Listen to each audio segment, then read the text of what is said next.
하나님이여, 주는 나의 하나님이라. 내가 간절히 주를 찾되 물이 없어 마르고 황폐한 땅에서 내 영혼이 주를 갈망하며 내 육체가 주를 앙모하나이다. 내가 주의 권능과 영광을 보기 위하여 이와 같이 성소에서 주를 바라보았나이다. 주의 인자하심이 생명보다 나음으로 내 입술이 주를 찬양할 것이라. 아멘. 다 같이 한 목소리로 우리의 신앙을 고백합니다. 나는 전능하신 아버지 하나님, 천지의 창조주를 믿습니다. 나는 그의 유일하신 아들, 우리 주 예수 그리스도를 믿습니다.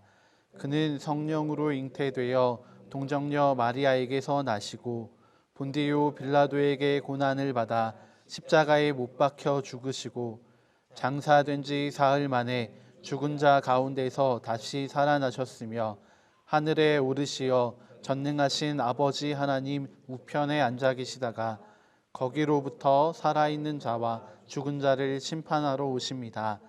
나는 성령을 믿으며 거룩한 공교회와 성도의 교제와 죄를 용서받는 것과 몸의 부활과 영생을 믿습니다. 아멘.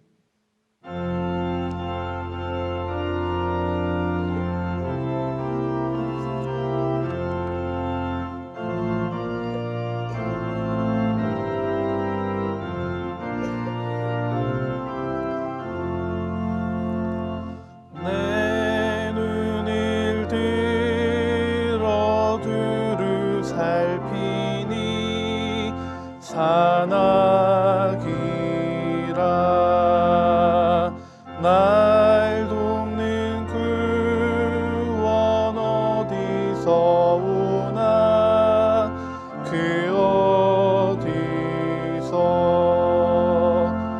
하늘과 땅을 지은 여호와 날 도와주심 확실하도다. 주께서 나의 가는 곳마다 지키시며 졸지도 않고 깨어 계셔서 늘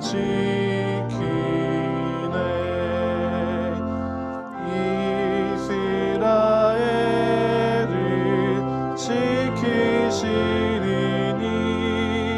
쉬지도 않고 살펴주시네. 여호와 나의 보호자시니 늘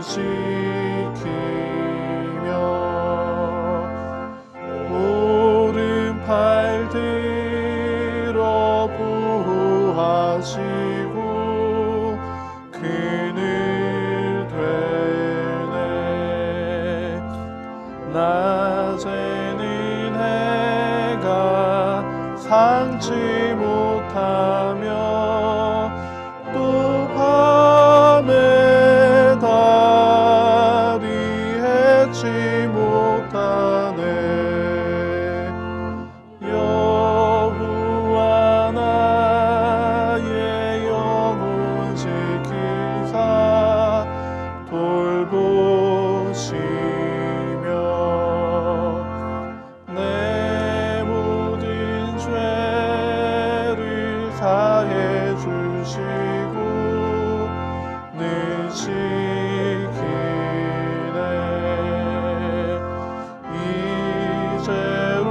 이제로부터 영원 무궁히 주 나의 출입 지켜주시리.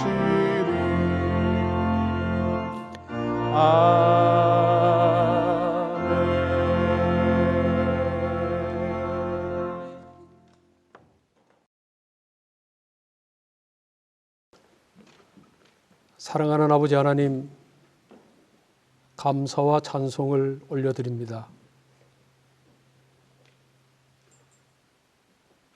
당신을 찾을 수 있는, 어디서나 찾을 수 있는 마음을 우리에게 주셨으니 이 시간 우리 각 가정, 우리 각 처소에서 하나님을 찾으며 하나님을 부를 때에 우리에게 응답하여 주시옵소서. 일상에서 우리는 고난을 만났습니다. 이 고난이 시험이 되지 않게 하시고 이 고난 앞에 우리의 믿음이 흔들리지 않고 환난 중에 기도하라는 말씀을 기억하게 하시고 이 고난을 통하여서 우리의 신앙이 빛나게 하여 주시기를 간절히 기도합니다. 고난 너머에 영원한 생명이시고 빛이신 하나님을 바라보게 하시고 고난을 통하여서 하나님의 뜻을 알아가는 은혜를 허락하여 주시옵소서. 우는 자의 위로가 되시며 병든 자의 고침이 되신 우리 예수님, 바이러스에 감염된 이 땅의 모든 사람들에게 하나님 말할 수 없는 위로를 주시고 이 땅에 줄 수 없는 평안을 허락하시고 하나님의 거룩한 손으로 나음을 허락하여 주시기를 간절히 기도합니다. 이 시간에 바이러스와 사투를 벌이고 있는 의료진들에게 감당할 수 있는 체력을 주시고 용기를 주시고 나아가서 바이러스를 극복할 수 있는 지혜도 허락하여 주시옵기를 간절히 기도합니다. 이 어려움 앞에서 온 국민이 한마음이 되어서 서로 사랑하며 격려하며 이 어려움을 잘 헤쳐나갈 수 있도록 도와주시옵소서. 이 땅의 모든 교회가 합심하여 주님께 무릎 꿇고 기도하여 기도의 불기둥을 쌓아가게 하여 주시기를 간절히 바라옵나이다. 우리의 기도에 응답하시는 하나님을, 그 응답을, 하나님의 그 은혜를 온 세상이 목도하고 경험하게 하여 주시옵소서. 우리 민족이 수많은 어려움을 당할 때마다 우리의 눈물의 기도를 들으시고 이 어려움을 극복하게 하여 주신 하나님의 은혜를 기억합니다. 우리 앞에 놓아 있는 이 어려운 골짜기를 지날 때에도 우리와 함께 하시는 우리 주 여호와 하나님을 생각하며 찬송을 드립니다. 말씀을 듣겠습니다. 아버지 하나님, 오늘 우리에게 필요한 말씀이 우리 속에 생수가 되어 터지게 하시고 그 말씀대로 우리가 삶을 바쳐서 아버지께 영광을 돌리는 귀한 예배가 되게 하여 주시고 결단과 헌신 있게 하여 주시옵소서. 예수님의 이름으로 기도합니다. 아멘.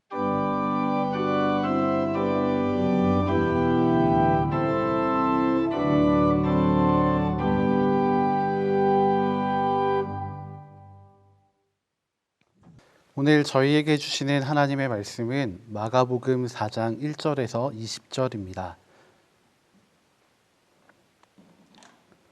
이제 들려지는 계시의 말씀 속에서 하나님의 음성을 들으시기 바랍니다.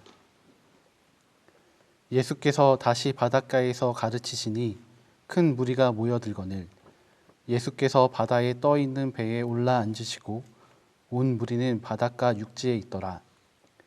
이에 예수께서 여러 가지를 비유로 가르치시니 그 가르치시는 중에 그들에게 이르시되 들으라, 씨를 뿌리는 자가 뿌리러 나가서 뿌릴새 덜어는 길가에 떨어지매 새들이 와서 먹어버렸고 덜어는 흙이 얕은 돌밭에 떨어지매 흙이 깊지 아니하므로 곧 싹이 나오나 해가 돋은 후에 타서 뿌리가 없으므로 말랐고 덜어는 가시떨기에 떨어지매 가시가 자라 기운을 막음으로 결실하지 못하였고 덜어는 좋은 땅에 떨어지매 자라 무성하여 결실하였으니 30배나 60배나 100배가 되었느니라 하시고 또 이르시되 들을 귀 있는 자는 들으라 하시니라. 예수께서 홀로 계실 때에 함께한 사람들이 12제자와 더불어 그 비유들에 대하여 물으니 이르시되 하나님 나라의 비밀을 너희에게는 주었으나 외인에게는 모든 것을 비유로 하나니 이는 그들로 보기는 보아도 알지 못하며 듣기는 들어도 깨닫지 못하게 하여 돌이켜 죄사함을 얻지 못하게 하려 함이라 하시고 또 이르시되 너희가 이 비유를 알지 못할진대 어떻게 모든 비유를 알겠느냐. 뿌리는 자는 말씀을 뿌리는 것이라. 말씀이 길가에 뿌려졌다는 것은 이들을 가리킴이니 곧 말씀을 들었을 때에 사탄이 즉시 와서 그들에게 뿌려진 말씀을 빼앗는 것이요.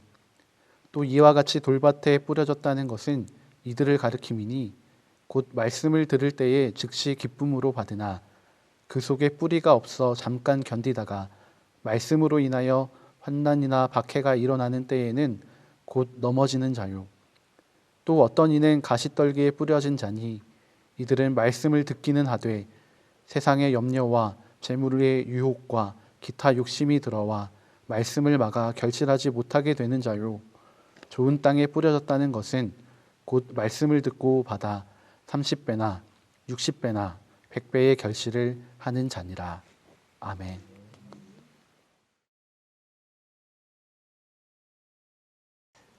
네, 사랑하는 성도 여러분, 하나님의 은혜와 평강이 여러분의 삶 가운데 충만하시기를 소망합니다. 사순절을 맞아서 문득 마음속에 생각나는 글이 있어서 적어왔는데 제가 한번 읽어드리겠습니다. 하고 싶은 일 다 하고 해야 하는 일도 다 마치고 그 후에 여유가 있으면 하나님을 만납니다. 내게 하나님은 3등입니다. 어려운 일이 생길 때도 하나님은 3등입니다. 내 힘으로 한번 해보고 그래도 안 되면 가까이 있는 사람에게 도와달라고 하고 그나마도 안 될 때 하나님을 부릅니다. 그래서 하나님은 내게 3등입니다. 거리에서도 하나님은 3등입니다. 내게 가장 가까이 있는 사람은 내 자신, 그 다음은 내 마음을 알아주는 사람, 다음에야 저 멀리 하늘에 계신 하나님이십니다. 내게 하나님은 언제나 3등입니다. 그런데 말입니다. 하나님께 나는 1등입니다. 무슨 일이 있어도 내가 부르기만 하면 1등으로 도와주십니다. 내가 괴로워할 때는 만사를 제쳐두고 달려오십니다. 아무도 내 곁에 없다고 생각될 때 홀로 내 곁에 오셔서 나를 위로해 주십니다. 나는 하나님께 언제나 1등입니다. 나도 하나님을 1등으로 생각했으면 좋겠습니다. 만사를 제쳐놓고 만나고 작은 고비 때마다 손을 꼭 붙잡는 내게 1등으로 가까이 계신 하나님이셨으면 좋겠습니다. 내게 1등이신 하나님을 나도 1등으로 모시고 싶습니다. 하나님은 3등입니다. 라고 하는 어떤 분의 글입니다. 하나님께는 내가 늘 1등이었는데 나에게 있어서 하나님은 늘 3등이었다는 것입니다. 사랑하는 여러분, 여러분에게 하나님은 몇 등이십니까? 하나님께 내가 늘 1등이 된 것처럼 여러분의 삶 가운데도 하나님이 늘 1등이십니까? 사순절 기간 우리를 분주하게 하는 일들이 참 많이 있습니다. 그렇지만 하나님과 만나는 시간, 만사를 제쳐두고 이 하나님과 만나는 이 시간을 우리의 삶의 가장 우선순위로 두는 우리 부산지 모든 믿음의 가족들이 되시기를 바랍니다. 여러분, 사순절을 어떻게 보내고 계십니까? 교회에서는 부산진 오늘의 묵상을 영상으로 만들어서 매일 올리고 있습니다. 사순절 기간 동안에 우리가 마가복음 말씀을 묵상을 하고 있는데 우리 부산진 우리 가족들께서도 아침에는 오늘의 묵상을 통해서 오늘 우리에게 주시는 말씀을 묵상하고, 그리고 저녁이 되면 이제 이번 주간에 보내드리는 사순절 묵상집을 통해서 나라를 위해서, 교회를 위해서, 그리고 가정을 위해서 기도하는 시간을 가지시기를 바랍니다. 그리고 이 사순절이 끝나기 전에 한 하루 정도는 시간을 내어서 마가복음 말씀을 전체적으로 읽고 묵상하는 그러한 시간을 가지시기를 바랍니다.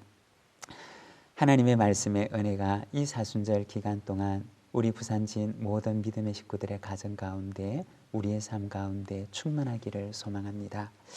오늘 우리가 읽은 이 말씀을 보게 되면 4가지 종류의 밭에 대해서 말씀을 하십니다. 다시 말해서 말씀을 대하는 우리의 4가지의 태도에 대해서 말씀을 하십니다. 예수님의 비유의 말씀을 보게 되면 어떤 사람이 씨를 뿌리러 나가게 됩니다. 씨를 뿌린 사람이 뿌린 그 씨앗은 4가지 종류의 밭에 떨어지게 됩니다. 먼저 첫 번째는 길가입니다.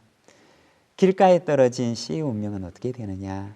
바로 새들이 와서 먹어버립니다. 둘째는 돌밭입니다.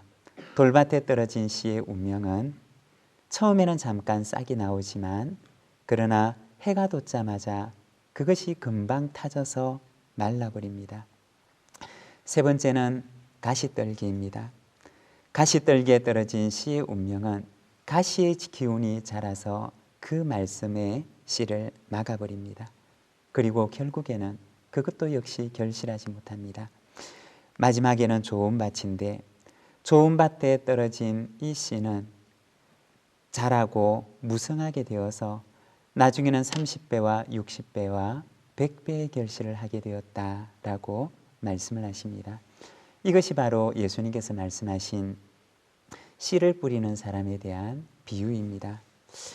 예수님께서는 무리들을 가르치실 때 이처럼 비유들을 참 많이 사용하셨습니다. 이 비유라고 하는 말은 우리가 문학에서 간혹 사용을 하는 말인데, 어떤 것을 설명할 때 그것과 비슷한 것을 빗대어서 설명하는 것을 말합니다.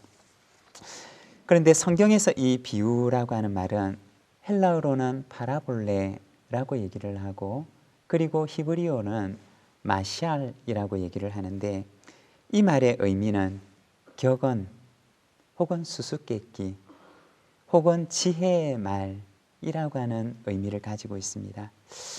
들어보게 되면 수수께끼 같은 그런 이야기들인데, 그런데 그 말씀의 의미를 가만히 묵상을 해보고 생각을 해보면 그 속에는 바로 하늘의 진리와 지혜가 담겨 있다라고 하는 것입니다.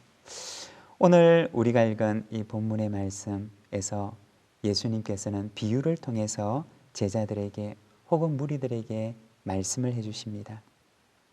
들어보면 수수께끼 같은 이야기이지만, 그러나 예수님께서는 그 속에 하늘의 진리, 하나님 나라의 지혜를 그 속에 담아서 제자들에게 말씀하셨던 것입니다.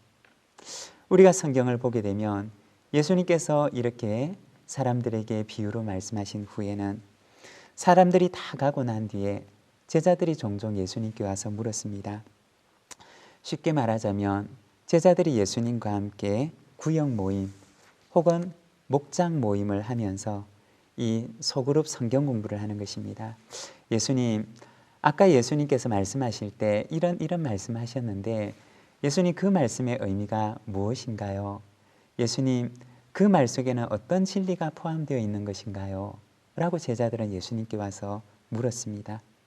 예수님과 함께 소그룹 모임을 하면서 예수님께서 하신 말씀의 그 의미를 깊이 묵상하고 배우고 또 그 묵상한 말씀을 그들의 마음속에 간직했던 것입니다. 여러분, 교회에는 이와 같이 소그룹 모임이 꼭 필요합니다. 예수님께서도 제자들과 함께 그렇게 모이셨고 제자들의 신앙도 어떻게 성장을 했느냐? 바로 이 소그룹 모임을 통해서 그 말씀의 의미를 묵상하면서 그들의 신앙이 성장했던 것입니다. 만일에 이와 같은 소그룹 모임이 없었다면 어떻게 되었을까요? 아마 우리가 잘 알고 있는 예수님의 제자들, 초대교회의 믿음의 구심점이 되었던 그 제자들을 오늘 우리는 만날 수가 없었을는지 모릅니다. 이 교회라고 하는 말은 헬라어로는 에클레시아라고 하는데 이 말의 의미는 부름받은 사람들의 모임이라고 하는 의미를 가지고 있습니다. 다시 말해서 교회라고 하는 그 말 속에는 이 모임이라고 하는 의미를 가지고 있는 것입니다. 모임이라고 하는 것은 교회의 본질에 속하는 것입니다. 간혹 어떤 분들 가운데는 이렇게 이야기하는 분들이 계십니다. 나 혼자 집에서 신앙생활 잘하면 되지 라고 생각을 하는 수가 있는데 여러분, 이 말은 맞지 않는 말입니다. 혼자서는 신앙생활을 할 수가 없습니다. 교회는 근본적으로 그 이름 그 자체에도 이 모임이라고 하는 의미를 가지고 있기 때문이라는 것입니다. 여러분, 모임이라고 하는 것은 교회의 가장 기본적인, 가장 근본된 본질적인 요소 가운데 하나입니다. 우리가 요즘 코로나19로 인해서 다 함께 모이는 공예배로는 모이지 못하고 있습니다.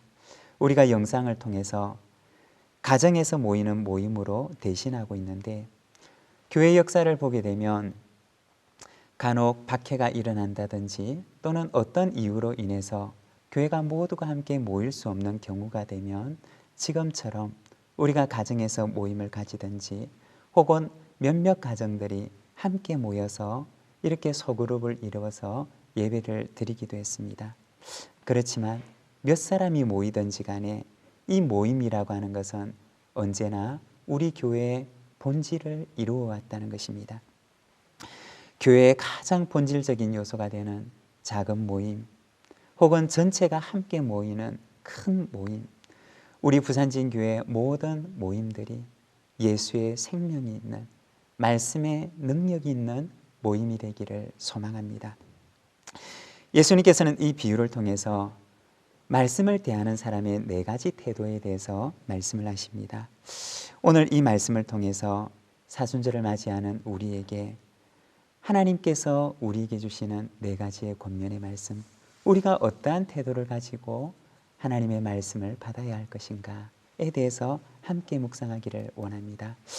먼저 첫 번째는 말씀을 빼앗기지 말아야 합니다. 14절과 15절의 말씀을 보면 이렇게 말씀을 합니다. 뿌리는 자는 말씀을 뿌리는 것이라. 말씀이 길가에 뿌려졌다는 것은 이들을 가리킴이니 곧 말씀을 들었을 때 사탄이 즉시 와서 그들에게 뿌려진 말씀을 빼앗는 것이요. 여기에 보면 말씀이 뿌려집니다. 그런데 그 말씀이 어디에 뿌려지느냐? 길가에 뿌려집니다. 길가에 뿌려진 그 말씀의 운명은 사탄이 즉시 와서 그 말씀을 빼앗아 가게 됩니다. 이 길이라고 하는 것은 사람들이 밟고 다니는 곳을 가리키는 것입니다. 워낙 많은 사람들이 밟고 다니는 곳이기 때문에 그 땅은 딱딱하게 굳어져서 씨앗을 품을 수가 없습니다. 결국 땅 위에 떨어진 씨는 어떻게 되느냐? 새들이 와서 금방 먹어버리는 것입니다. 15절의 말씀을 보게 되면 그들에게 뿌려진 말씀을 빼앗는 것이요 라고 말씀을 합니다. 땅속으로 심겨지지 않은 그 말씀은 금방 빼앗겨 버리는 것입니다. 여러분, 우리도 역시 마찬가지입니다. 하나님의 말씀이 우리 속에 뿌려지지만 그러나 그 말씀이 우리의 마음속에 심겨지지 않고 우리의 마음속으로 담겨지지 않게 되면 그 말씀을 우리도 금방 빼앗겨 버리는 것입니다. 우리가 음식을 먹을 때 먹은 음식이 내 안에 어느 정도 머물러 있어야지 그 음식이 내 몸에서 양분이 되게 됩니다. 음식을 먹었는데 그 음식이 내 속에 머물러 있지 않고 마치 통과해서 지나가는 것처럼 그렇게 된다면 입으로 들어왔다가 금방 이것이 지나가 버린다면 우리의 몸속으로 들어온 그 음식은 우리의 몸에 양분을 공급해 주지를 못합니다. 영양소를 공급받지 못해서 우리의 몸은 금방 쇠약해지고 병들고 말게 될 것입니다. 큐티반을 운영을 하다가 보면 열심히 큐티는 하는데 신앙이 성장하지 않는 그런 사람들이 있습니다. 매일같이 말씀은 읽는데 그런데 삶은 변화되지가 않는 것입니다. 여러분 왜 그럴까요? 매일같이 말씀을 읽고 매일같이 큐티를 하는데 왜 그 사람의 신앙이 성장하지 않을까요? 그것은 바로 말씀이 머물지 않기 때문입니다. 먹은 그 말씀이 먹자마자 내 몸을 통과해서 바로 지나가 버리기 때문에 그래서 그 사람이 읽었던 그 말씀이 큐티를 했던 그 말씀이 그 사람의 양분이 되지를 못하는 것입니다. 말씀을 먹었다면 그 말씀이 내 속에 머물러 있도록 해야 됩니다. 어떻게 해야 되는 것입니까? 아침에 말씀을 먹었다면 그 말씀을 하루 종일 붙들고 묵상하고 기도하면서 그 말씀이 내 속에 머물러 있을 수 있도록 해야 한다는 것입니다. 여러분, 일상생활을 하면서도 얼마든지 가능한 일입니다. 우리가 아침에 먹었던 말씀을 가지고 하루를 살아가면서 그 말씀을 붙들고 살아갈 수 있습니다. 제가 큐티를 하면서 깨달은 것이 있습니다. 아침에 말씀을 묵상하고 그리고 저녁에는 아침에 그 말씀이 하루를 살아가는 삶 동안 얼마나 내 안에 머무르고 있었는지 내 삶을 묵상하는 것입니다. 나의 하루의 삶이 내 생각의 지배를 받으며 살아온 삶이었는지 아니면 내가 아침에 붙들었던 그 말씀이 내 삶을 지배하는 삶이었는지 여러분 우리의 하루의 삶을 저녁마다 묵상을 하게 되면 여러분 이 말씀이 내 삶을 변화시키게 됩니다. 그때부터 내 삶이 하나님의 말씀을 통해서 변화되는 것입니다. 여러분 말씀이 내 안에 머무를 수 있도록 하시기를 바랍니다. 그 말씀이 내 안에 머물러서 하루 종일 그 말씀을 우리가 빼앗기지 않고 붙들고 있을 수 있도록 여러분 이 말씀을 붙드시기를 바랍니다. 그렇다면 그 말씀이 내 삶을 변화시킬 것입니다. 그 말씀이 나의 삶을 지배할 것입니다. 나의 삶이 말씀에 붙들린 우리의 인생이 될 것입니다. 여러분 말씀을 굳게 붙드시기를 바랍니다. 두 번째는 넘어지지 마시기 바랍니다. 16절과 17절의 말씀입니다. 또 이와 같이 돌밭에 뿌려졌다는 것은 이들을 가리킴이니 곧 말씀을 들을 때 즉시 기쁨으로 받으나 그 속에 뿌리가 없어 잠깐 견디다가 말씀으로 인하여 환난이나 박해가 일어나는 때에는 곧 넘어지는 자요. 여기에 보면 이 사람은 말씀을 기쁨으로 받습니다. 그렇지만 그 말씀이 어려움을 이길 만큼 뿌리가 깊지 않은 것입니다. 어려움을 견뎌낼 만큼 힘이 없는 것입니다. 그래서 오늘 말씀해 보면 그를 가리켜서 넘어지는 자요 라고 얘기를 합니다. 이 넘어진다라고 하는 말은 헬라어로는 스칸달리조라고 하는 단어를 쓰는데 이 말의 의미는 덫에 걸린다 혹은 발뿌리가 걸린다 라고 하는 의미입니다. 여러분 우리가 길을 가다가 보면 간혹 예상치 못한 곳에 장애물이 나타나거나 혹은 돌뿌리 같은 것이 생기게 되면 우리가 거기에 걸려서 넘어질 뻔하는 그러한 경우들이 있습니다. 여러분 우리가 신앙생활 하는데도 마찬가지인데 예상치 못한 곳에서 돌뿌리 같은 장애물들이 나타나서 나를 넘어뜨리게 하려고 하는 바로 그러한 경우들이 있습니다. 마태복음 16장의 말씀을 보게 되면 예수님에 대한 베드로의 신앙 고백이 나오는데 베드로는 예수님께 고백합니다. 주는 그리스도시요 살아계신 하나님의 아들이십니다 라고 고백합니다. 그러자 예수님께서 베드로를 칭찬하십니다. 너는 베드로이다. 내가 이 반석 위에 내 교회를 세우겠다. 얼마나 위대한 신앙 고백이었는지 모릅니다. 그 고백 이후에 예수님께서 예루살렘에 올라가셔서 고난을 당하시고 죽으실 것에 대해서 말씀하십니다. 그때 베드로가 예수님을 말리면서 말합니다. 예수님, 그런 일이 절대로 예수님에게 일어나서는 안 됩니다. 그런 일이 절대로 예수님에게 일어나지 않을 것입니다. 그러자 예수님께서 베드로에게 말씀하십니다. 사탄아, 내 뒤로 물러가라. 너는 나를 넘어지게 하는 자로다. 여기서 넘어지게 한다 라고 하는 말이 바로 이 단어, 걸림돌이라고 하는 바로 이 단어인 것입니다. 여러분, 사탄은 예수님 앞에도 걸림돌을 두는 존재입니다. 예수님 앞에서도 예수님을 넘어뜨리려고 하는 존재가 바로 사탄입니다. 우리가 신앙생활을 할 때도 사탄은 우리의 앞에 걸림돌을 둡니다. 여러분, 걸림돌에 걸려서 넘어지지 말고 하나님을 붙드시기를 바랍니다.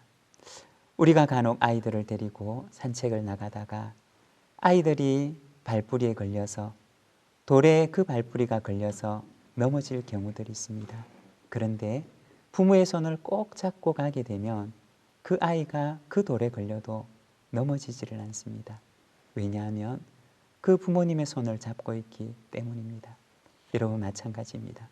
우리가 신앙생활을 할 때에도 내 발을 걸어 넘어뜨리려고 하는 그러한 장애물이 생길 수가 있습니다. 그러나 그때 말씀을 꼭 붙들고 우리의 아버지 되신 하나님의 손을 꼭 붙들고 있으면 넘어지지 않을 수가 있습니다. 때로는 우리의 삶 가운데 말의 걸림돌이 있을 수가 있습니다. 말 때문에. 또는 우리의 삶 가운데 사람의 걸림돌이 있을 수가 있습니다. 사람 때문에. 때로는 우리의 삶 가운데 환경의 걸림돌이 있을 수도 있습니다. 어떤 환경 때문에. 여러분, 사탄은 언제든지 수시로 우리를 넘어뜨리려고 합니다.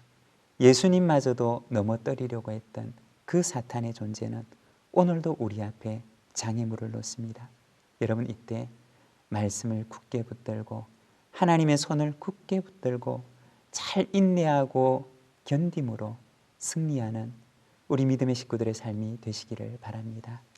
세 번째는 비우시기를 바랍니다. 18절과 19절의 말씀입니다. 또 어떤 이는 가시떨기에 뿌려진 자니 이들은 말씀을 듣기는 하되 세상의 염려와 재물의 유혹과 기타 욕심이 들어와 말씀을 막아 결실하지 못하게 되는 자요. 가시떨기에 떨어진 말씀입니다. 이 가시떨기는 일반 식물들보다 훨씬 강하고 또 빠르게 자라납니다. 그것이 말씀을 막아서 결실하지 못하게 되었다라고 말씀을 합니다. 여러분, 여기에서 막는다라고 하는 이 말의 뜻은 질식시킨다라고 하는 의미인데 이 말의 영어의 의미를 보게 되면 초크라고 하는 단어를 씁니다. 이 초크라고 하는 것은 우리가 그 레슬링의 기술 가운데 있는 기술인데 상대방의 머리를 감싸고 목을 졸라서 숨을 쉬지 못하게 하는 기술, 그것을 바로 이 초크라고 얘기를 하는데, 그런데 여기에 바로 막는다라고 하는 말의 의미가 숨을 쉬지 못하도록 질식을 시킨다라고 하는 의미입니다. 무엇이 그렇게 하느냐? 세상의 염려와 그리고 재물의 유혹과 그리고 다른 욕심들이 들어와서 말씀을 질식시키는 것입니다. 여러분, 우리가 염려에 한번 휩싸이게 되면 하나님은 온데간데 없어지고 이 염려가 말씀을 질식시켜서 그 사람을 질식시켜서 말씀이 그 속에서 자라나지 못하도록 하는 것입니다.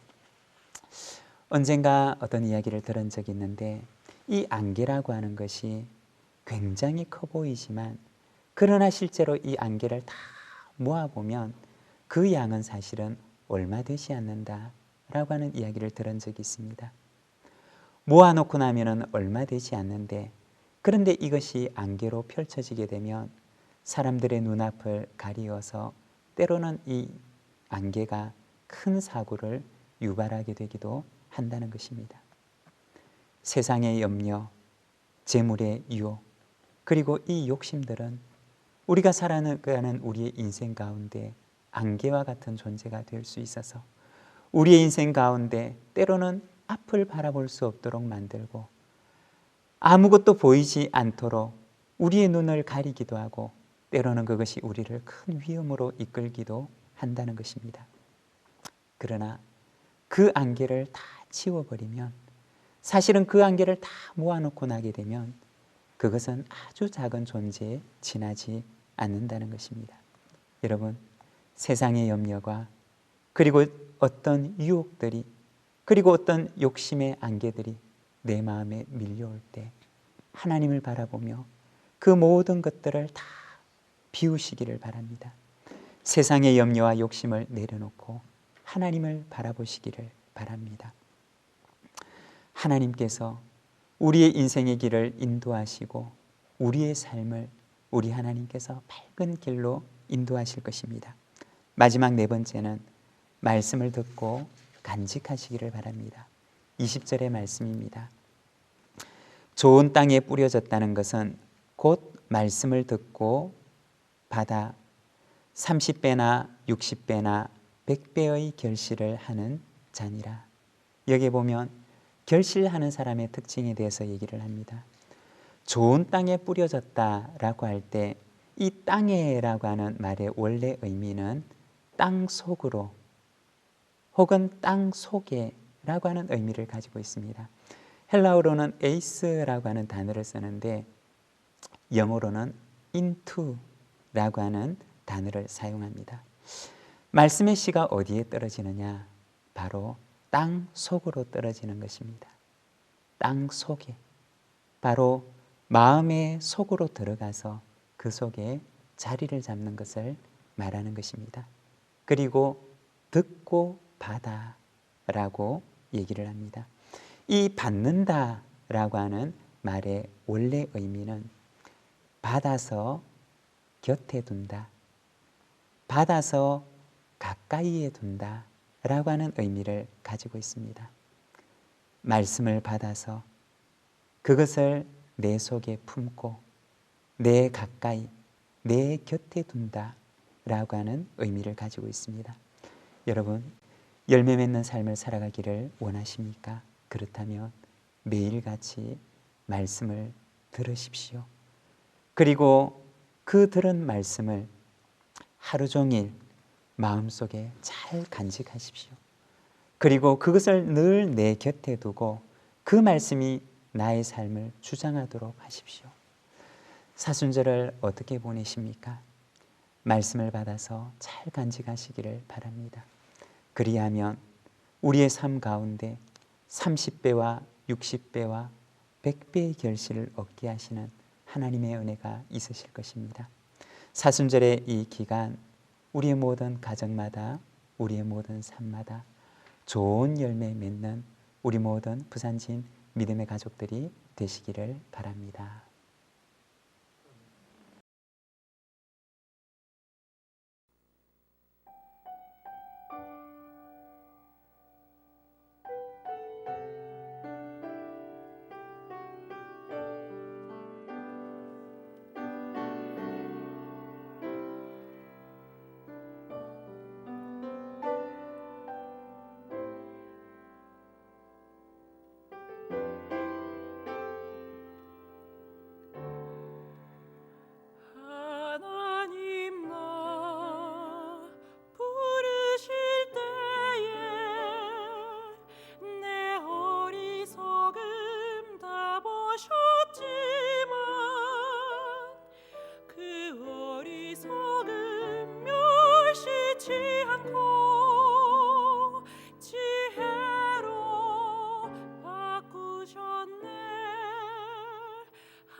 완벽함 완전함으로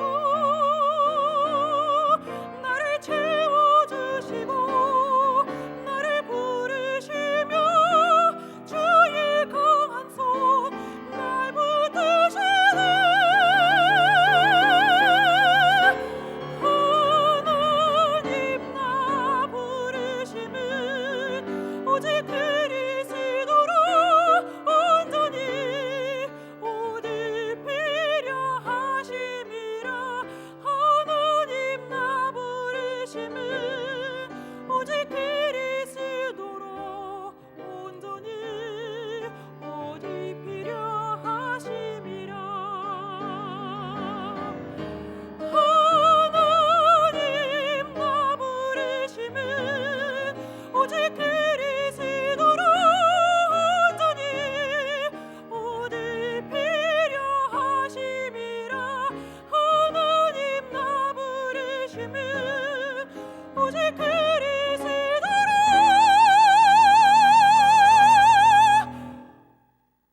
온전히 옷 입히려 하심이라.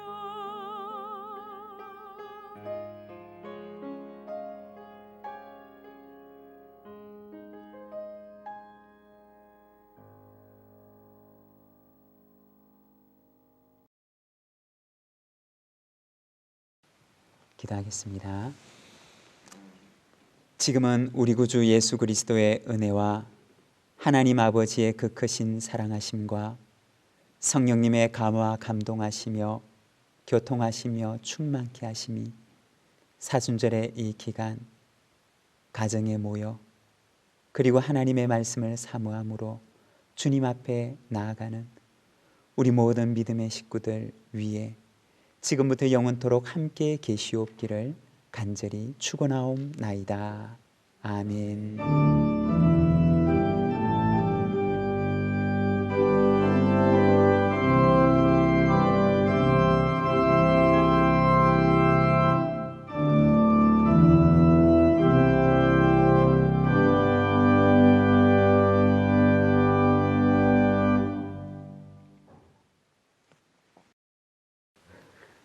네, 사랑하는 우리 부산진 믿음의 가족 여러분, 사순절 기간 잘 보내고 계십니까?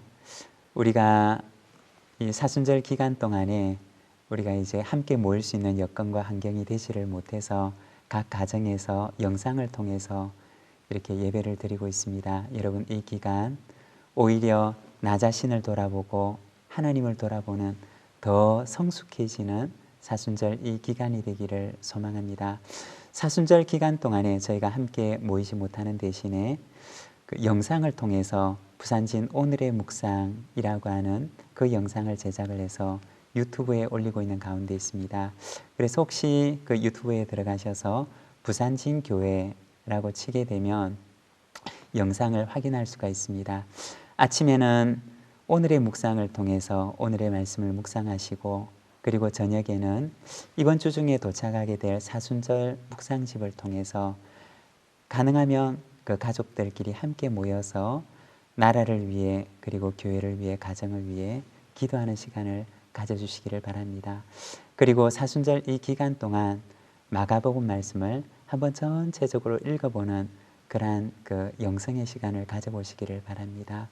이 시간 우리가 함께 모이지는 못하지만 그러나 우리 자신이 하나님 앞에 서서 나와 하나님만이 가지는 그러한 깊은 만남의 시간, 오히려 더 깊은 하나님과의 그 사귐의 시간이 되는 이 기간이 되기를 소망합니다. 여러분, 여러분의 가정과 일터 가운데 늘 하나님의 은혜가 충만하고 또 하나님의 그 사랑과 보호하심이 여러분 가운데 늘 함께 하시기를 소망합니다.